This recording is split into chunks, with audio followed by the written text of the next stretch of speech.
जनाब हसन रजा साहब माहिर कानून।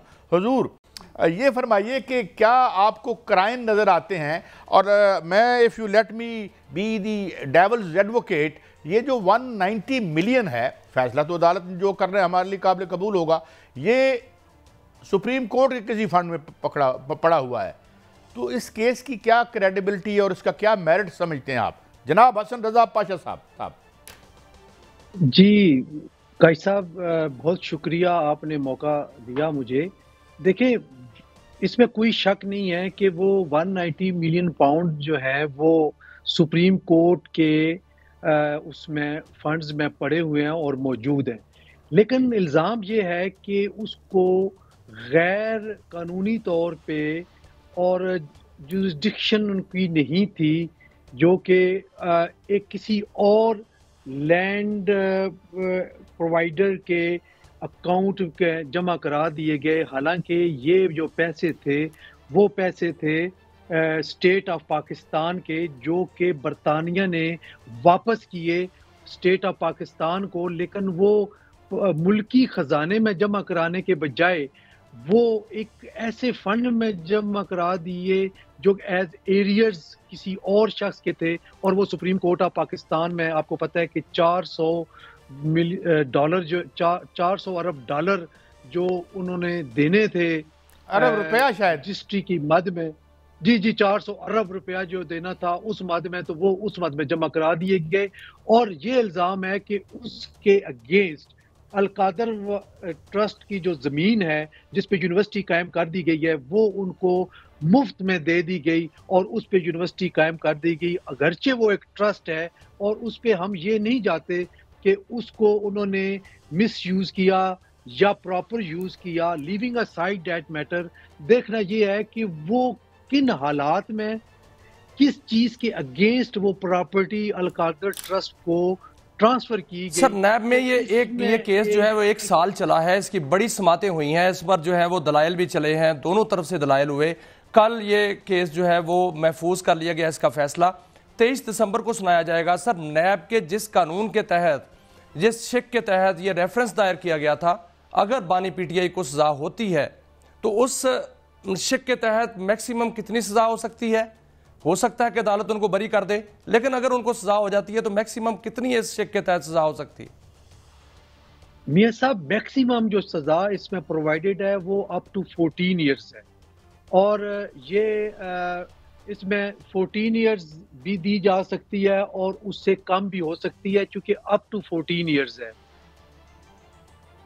एक्विटल का भी चांस है कि एग्जैक्ट एक्विटल भी हो सकती है। जी, एक्विटल का देखिए, वो कई सब बात ये है कि इसके मुतल्लक तो कोर्ट ही जानती है, जिन्होंने फैसला करना है कि वो इसको एक्विट करने जा रहे हैं या सजा देने जा रहे हैं। जो मियां साहब ने मुझसे क्वेश्चन किया था कि कितनी सजा हो सकती है, उस हवाले से मैंने अर्ज किया कि 14 ईयर्स तक पनिशमेंट दी जा सकती है, अगर कोर्ट इस नतीजे पे पहुंचती है कि जो गिल्ट है, जो चार्ज है, वो बानी पीटीआई के खिलाफ प्रूव हो चुका है। अच्छा, यानी 14 लेकिन भाई साहब, उनके साथ बुशरा बीबी भी हैं जो कि शरीक मुलजम जो है वो करार पाई हैं। अगर उनको भी सजा जो है वो होती है तो वो भी, उनको भी सजा उतनी ही होगी। दूसरा, आपने सब केस, ये केस जो है वो 1 साल से चल रहा है, कितना आप देखते हैं इस केस में जान है? क्या अगर इसमें सजा हो भी जाती है तो हाई कोर्ट में जाके मुअत्तल हो जाएगी, या इतना मजबूत केस है कि ये सजा हो गई तो फिर सजा रहेगी? मियां साहब, मैं समझता हूं कि टोटल 3 ऐसे केस थे बानी पीटीआई के खिलाफ। अगर उनको प्रॉपर ट्रायल किया जाता, प्रॉपर एविडेंस पेश की जाती, तो फिर सजा के चांसेस थे, जिनमें 2 में वो तकरीबन बरी हो चुके हैं। एक साइफर केस है और दूसरा तोशाखाने वाला, और तीसरा केस ये 190 मिलियन पाउंड वाला है। आप देखें कि उन 2 को जिस तरीके से ट्रायल किया गया और हैफाजत तरीके से, यानी डिफेंस का मौका भी नहीं दिया गया। उस वक्त भी हमने ये अर्ज की थी कि ये एपेलेट स्टेज पे जाके सिर्फ इस बुनियाद पे इन्होंने बरी हो जाना है कि ये डिफेंस का मौका उनको नहीं दिया गया और काफी लूप होल्स रखे गए थे। लेकिन इस केस की तरफ अगर देखा जाए तो ये बड़े ठीक तरीके से ट्रायल कोर्ट ने चलाया। अच्छा, पाशा साहब हमारे साथ रहिएगा, हमें ज्वाइन किया है बुशरा बीबी साहिबा के वकील उस्मान रियाज साहब ने, thank you very much Usman Riaz साहब। एक मौक़िफ़ सामने आया हमारे मुअज़्ज़ज़ जनाब हसन रज़ा पाशा साहब का कि ये बड़ा वेल फॉट केस था, और इस तरह आप इसे कैसे देखते हैं? हमने भी ये अर्ज़ किया कि यार ये पैसे तो अभी सरकार के पास पड़े हैं, लेकिन आपका क्या डिफेंस है इसमें और उम्मीद क्या है आपको इसके फैसले की बाबत?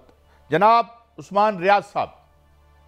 सर देखिए काई साहब, सबसे पहली बात तो ये कि मैं थोड़ा सा डिफर करता हूँ पाशा साहब के साथ। राइट ऑफ फेयर ट्रायल इसमें भी नहीं दिया गया प्रॉपर, जो आर्टिकल 10A कॉन्स्टिट्यूशन गारंटी करता है और जो क्रिमिनल प्रोसीजर कोड गारंटी करता है। लेकिन हमने कोर्ट को ये रेस्ट श्योर करवाया कि हम अब ये हमारे लिए 1.5 साल पुरानी बात हो गई है कि हम ऊपर हर कोर्ट में जाके अगर ये बताएं कि राइट ऑफ फेयर ट्रायल नहीं दिया गया। आप देखें कि जो प्रोसीडिंग डेली कोर्ट में होती है वो रोज मीडिया में रिपोर्ट होती है, न्यूज प्रिंट मीडिया में जो है वो प्रिंट होती है, तो जाहिर बात है हर एक की नजर से गुजरती है। और आला अदलिया के जो मुअज़्ज़ज़ जज साहिबान है, जाहिर बात है उनकी नजर से भी गुजरती होगी। तो हमारा जो 342 में पहला क्वेश्चन था उसका आंसर हमने ये दिया कि हमें राइट ऑफ फेयर ट्रायल नहीं दिया गया, लेकिन हमने ये कैटेगोरिकली क्लियर किया कि हम किसी भी फोरम के ऊपर इसको मेरिट पे अब अपने केस को लड़ेंगे। हम पिछले 1.5 साल से ये जो है ना वो फेस कर रहे हैं कि राइट ऑफ फेयर ट्रायल नहीं दिया जा रहा। सेकेंडली, जो आपका सेकंड पार्ट क्वेश्चन का कि ये अमाउंट आज भी गवर्नमेंट के पास पड़ी है, तो कल हमारे जो इमरान खान साहब और बुशरा इमरान खान साहब की लीगल टीम ने अपने तमाम आखिरी दलाइल जो है वो मुकम्मल कर लिए आखिरी बहस, जिसके बाद प्रोसिक्यूशन, इस्तगासा, नैब और सरकार कोई ऐसा मटेरियल रिकॉर्ड पे नहीं ला सकी। देखें, मैं आज क्लेम करता हूं कि ये गाड़ी मेरी है, ये घर मेरा है, मुझे उसकी कोई एंटाइटलमेंट, कोई डॉक्यूमेंट, कोई चीज प्रोड्यूस करनी पड़ेगी कि मैं उसका एंटाइटल हूँ, वो मेरे पोजेशन में है, वो मेरी ओनरशिप है। ऐसा कोई डॉक्यूमेंट, कोई ऐसी चीज आज तक अदालत में इस्तगासा ने, नैब ने, सरकार ने प्रोड्यूस नहीं की।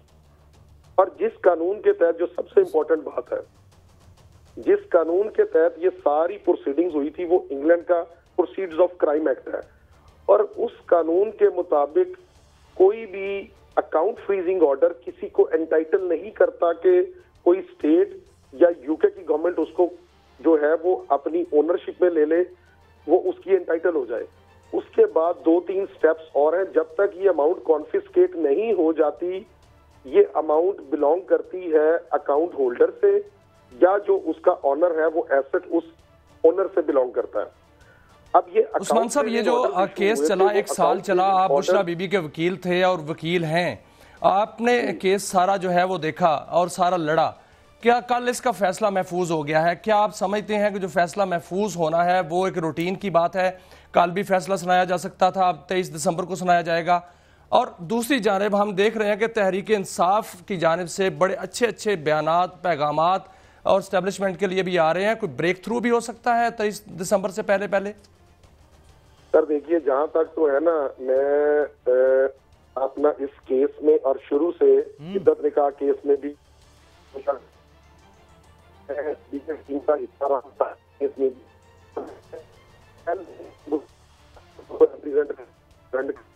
आवाज कुछ थोड़ी सी आवाज उस्मान साहब, आपकी आवाज थोड़ी है। मैं दोबारा पाशा साहब आपकी तरफ हाजिर होता हूं कि जिस तरीके से उन्होंने कहा कि या जो लीगल पॉइंट्स उन्होंने रेज किए हैं कि भाई इस पे, एक तो उन्होंने डिनाई कर दिया कि फेयर ट्रायल हमें नहीं मिला। इसके बहुत सारे इंस्टेंसेस पहले तो हम देख चुके हैं और आप भी ये बात तस्लीम करते हैं।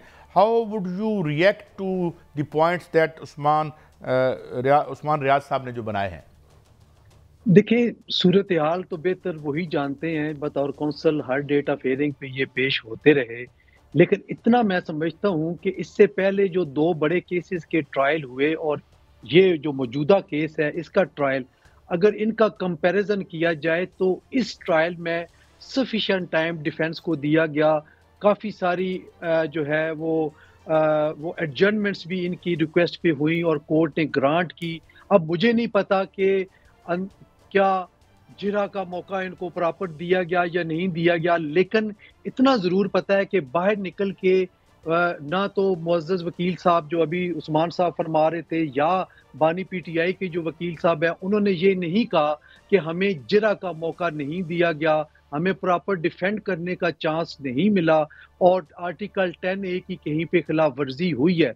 अगर 342 की स्टेट में इन्होंने ये जवाब में दिया है अगर क्वेश्चन नंबर 1 का, तो दैट इज समथिंग एल्स। लेकिन जो कल की जो एक मैंने चैनल के जो थे नामानिगार थे वहाँ पे, वो सहाफ़ी जो वहाँ मौजूद थे, उनकी जो लाइव मैंने कवरेज सुनी तो वो कह रहे थे कि वकला ने अप्रिशिएट किया कोर्ट को कि हम कम अज़ कम इस बात पे बिल्कुल पाशा साहब, अगर सजा हो जाती है 23 दिसंबर को बानी दिया। पीटीआई और बुशरा बीबी को और वो गिरफ्तार हो जाते हैं, फिर अपील होती है, फिर वो केस चलता है, कितना अरसा आप देख रहे हैं कि लगेगा अगर सजा मुअत्तल होने में? अगर उनको फर्ज करो बरियत की तरफ वो जाते हैं तो सजा हो गई तो वो गिरफ्तार हो जाएंगे, वो वहां पर जो है वो कैदी बन जाएंगे, कितना अरसा लग सकता है सर इस केस को खत्म होने में अगर ये केस अपील में जाता है तो? देखें, जो पहले केसेस हैं इनके जिनमें इनकी अपीलें ज़ेरे समाअत आई हैं, वो रूटीन से हट के, यानी जो क्यू लगी होती है केसेस की अपीलों की, उनको बाईपास करके इनकी अपीलें लगाई गई हैं और एक्स्ट्रा ऑर्डिनरी एपलेट कोर्ट ने उनको रिलीफ दिया कि उनकी समाअत भी की। उनको ज़ाहिर है बरी तो होना था, वो जब अनाउंस हुआ था तो हमने कहा था कि ये बरी हो जाएंगे।